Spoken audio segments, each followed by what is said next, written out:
this is Frankie, and I'm hanging with Rob on Front Row Live. Finally hanging out with Frankie. I've been waiting for you since 2015 when Dream State came out on RCA Records. So sweet. So I'm glad we can finally sit down and talk about your music. How are you? I'm doing great.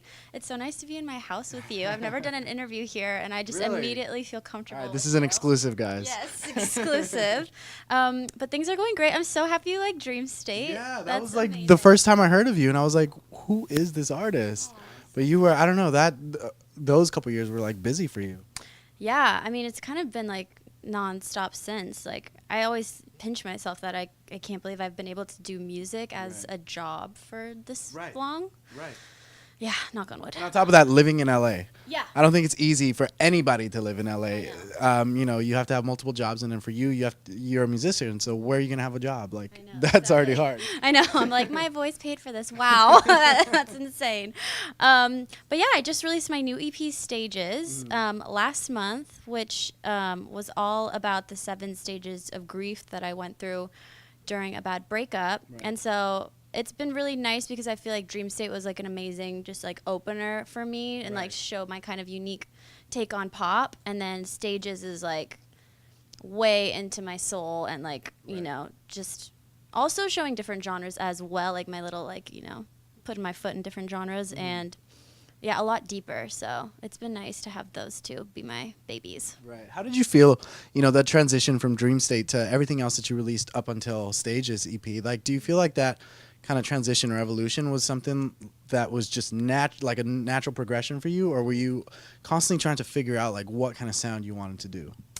You know, it's interesting because I feel like when I write songs, I never sit down and like really, really try to write a song. I don't really like that because I noticed over the years that when I did that, what came out was kind of forced and not my best work. And so I feel like I wait for these moments when a song kind of comes to me, whether it's just like a little like line in my head, I have to like immediately write it down, or sometimes even when I'm about to fall asleep, some songs will pop into my head, and I wait for those moments because I feel like those are little gifts, and I feel like my best work comes from that. So luckily everything from Stages and Dream State was kind of all those little moments. I like patiently waited for them, and then they came. Right. Did any moments or any songs from Stages, or any of them songs that you kind of had started to create maybe years ago that never saw the light of day until now?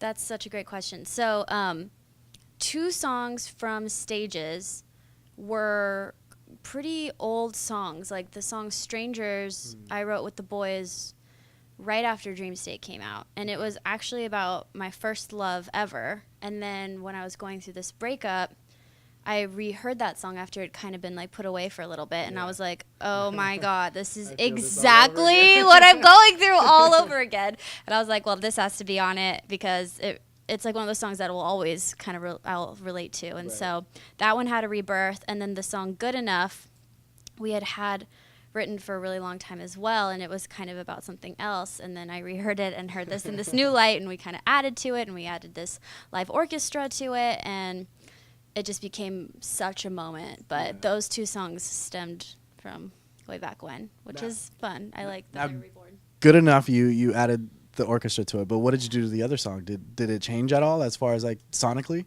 Yeah, no, sonically, Strangers stayed the same, but why I think it still works all these years later is because it kind of sounds like a Dido 90s song or something. You know what I mean? Like it has that throwback vibe, and I feel like it had that throwback vibe then, and it still works now. It's just kind of like its own little 90s world. Was that the moment you were feeling at the time?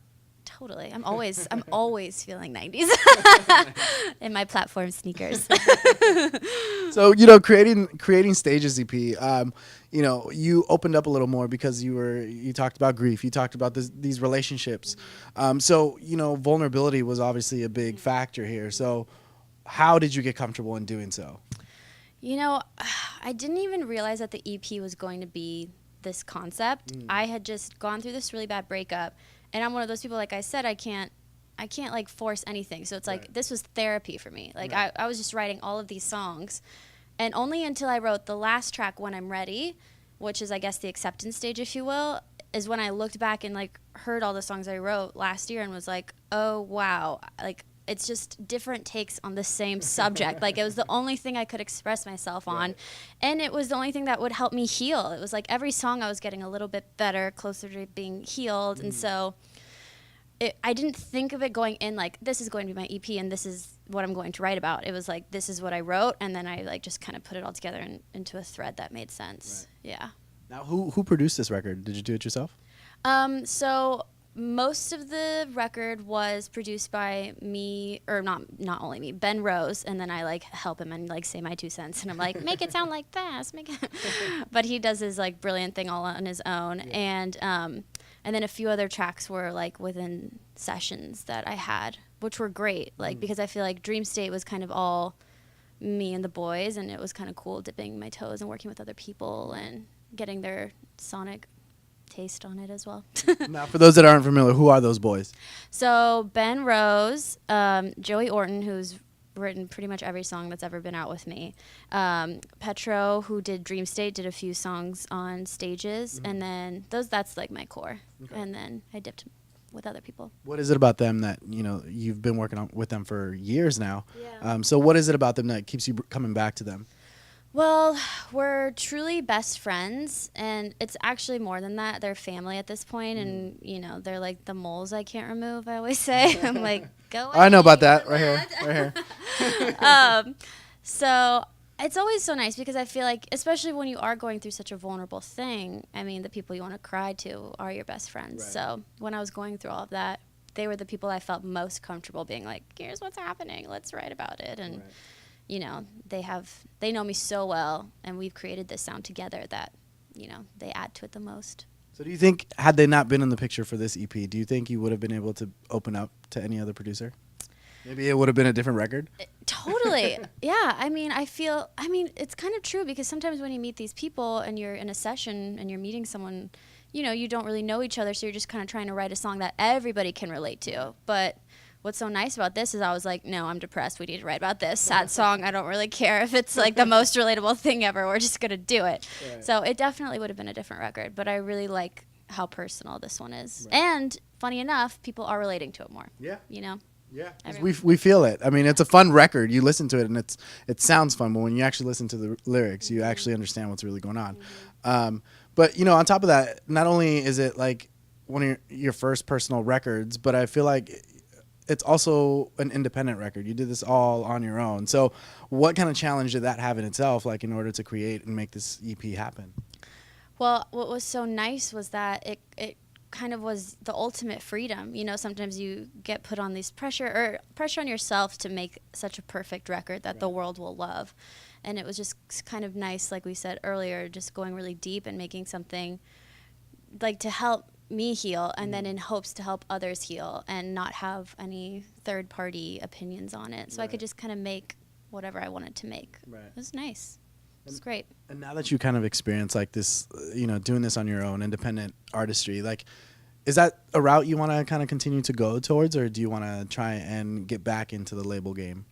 It's so interesting because I feel like so many artists now are becoming independent, and I feel like there's pros and cons to both. Right. And I feel really happy where I am, where I can put out music whenever I want and the music that I want to put out, but it's also so amazing, you know, having the powerhouse of a label. So I think I definitely want to pair up again sometime in the future, but I'd like to continue, you know, that build of, you know, oh my God, I wrote a song 2 weeks ago, I'm going to release it in 2 weeks. You know what I mean? Like having that freedom. I feel like doing that. I feel like a lot of artists that kind of release songs so quickly end up gaining more attention, more new fans, more, you know, more opportunities in a way. And independent artists that are really big now, you look them up and you're like, wait, they're independent. Yeah. It's wild. Yeah. Like it's becoming almost the new, if you will. Yeah. That's very true. It's not rare anymore, which I like. Now, how challenging is it being independent and making your own music videos? Because your new video is legit. So, it's not something that like, oh, my friends helped me out and we created something. Like, it's legit. So how did you make it happen? And tell me a little bit about the concept. Yeah, so I owe it all to Jeremy, who is the director. It was so great because the whole process happened so naturally. I was on a trip with my friend, and she was like, "Oh my God, my director friend just emailed me or reached out to me. He loves your EP. He saw that I'm with you in Park City. Tell her, tell Frankie, if she ever wants a video, I'm her guy or whatever." Wow. And I was like, "Great!" And so I hit him up and literally, speaks. I know, oh, so true. So we went out to coffee like a few days later, and I'm not even joking. Like a week later, we made the video, and it was one of those things where all the pieces kind of fell into place so quickly. Like so the boxing gym that I'm at in the video is my boxing gym, and the teacher who was in that video is my teacher. Oh, wow. And he's an angel. His name's Alex Brenes at City of Angels Boxing. Shout out. And they gave me that entire place for free that day. And they like couldn't have been sweeter, and they love me. And like, so it's just like moments like that where people just like did put their foot forward and had, they just did kind things, and we made such a great video for some chunk of money, but it was everybody putting in that extra effort and just like, let's make this awesome. Yeah, exactly. Let's make this as awesome as it can be. And the director's amazing. He does all the VFX stuff. He edits. He colors. Like, he's a one-man show. And so I feel so lucky to have found him, because I was like, oh my God, yeah, you're not going anywhere. We're doing the next 3 videos together. That's cool. Yeah, he's great. So you've obviously been training in boxing because you've been boxing for a while now. Yeah. So did you have to do anything different for the, right? Oh Did you have to do anything different for this video? I had to not faint because it was a 12-hour shoot. That's what I had to do. No, I mean, I started boxing last year, and what's great is that this video isn't like a Frankie decides to box video. Right. It's like boxing did actually help me get through everything last year. So it's like it goes hand in hand with like the music. So when I knew When I'm Ready was going to be the video, I was like, I'm going to make it a boxing video, because that's another place that helped me heal. Right. And my teacher. And so it was so great, because when you watch the video, it's kind of like exactly what happened to me. I started horribly, and then I like slowly kind of became like a little bit good, like not even that good, a little bit good, a teeny bit. And so it's nice because it's not just a stage thing. It's like that's actually what I did. Right. Yeah. It's pretty cool. I'm so glad you like it. I do like it, and it's cool because it's like, it sounds like everything's just happening like flowing naturally for you. That being said, who's gonna take you out on tour? So who hit you up and said, I love this EP, I'm taking you on tour? I know, any minute now. I want to tour this EP so bad this summer. That's like been my main goal, and I've had meetings about it, and I'm putting it on the universe, and I've been talking to some people. So fingers crossed that it's the perfect right place, right time. Right. Yep. Now, how long did it take you to kind of create this EP? How long were you in the studio? How long was the recording or the writing process? Like, or was that all just like quickly for you this time around?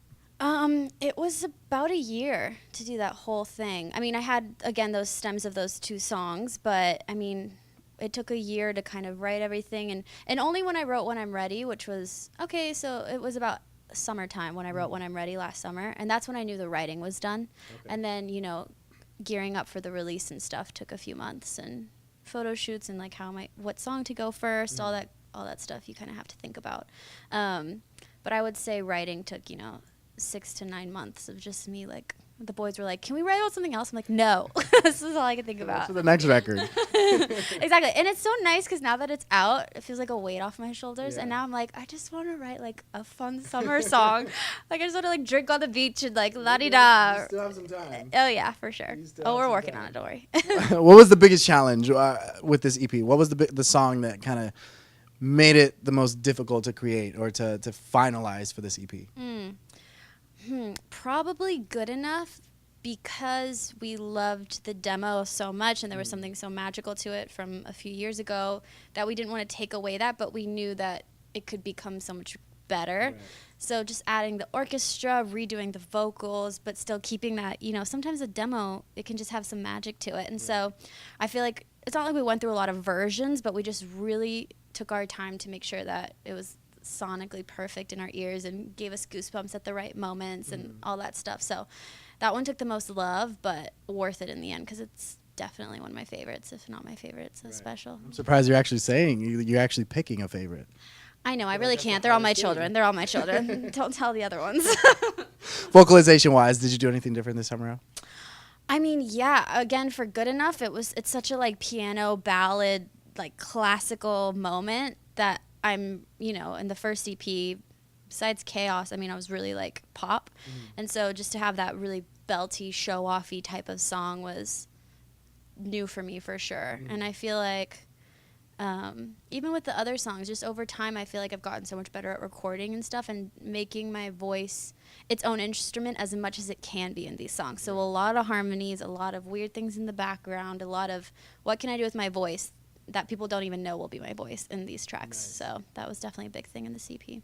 Nice. So did you have any additional training for for singing? Just life, man. No additional training, but that's great though. Yeah. Over the years, I mean, I've performed a bunch, and I've had teachers over the years, so it's just getting stronger, hopefully, every day. Nice. So the EP's out now, music video's out now. What else is in store for you? 2019, summer's coming along. What can we expect for Frankie? More music videos, a tour. We're going to put this out there. It's going to happen. Yes. I will see you. And new music that hopefully is another side of me. That's all I can ask for. I want to keep evolving. Okay. And lastly, to close us off, why do you create music? Because I always say this, and like people laugh, but I'm not kidding. It's the only thing I'm good at. It really is. I've tried. Looks like you're good at boxing. I'm not going to be a professional boxer. I will get knocked down in 2 seconds. But it really is, and I feel like, I mean, I'm like that classic case where you've been singing since you could talk, and picked up instruments when you were really young, and it's just like the only thing that I've been really called to. So I can't live without it. There is nothing else for me. Awesome. Well, thanks for letting me crash your place for a little bit. You guys be sure to check out Frankie. New EP, Stages EP, is out now. Music video is out now. Be sure to check it out. Thanks for watching on Front Row Live.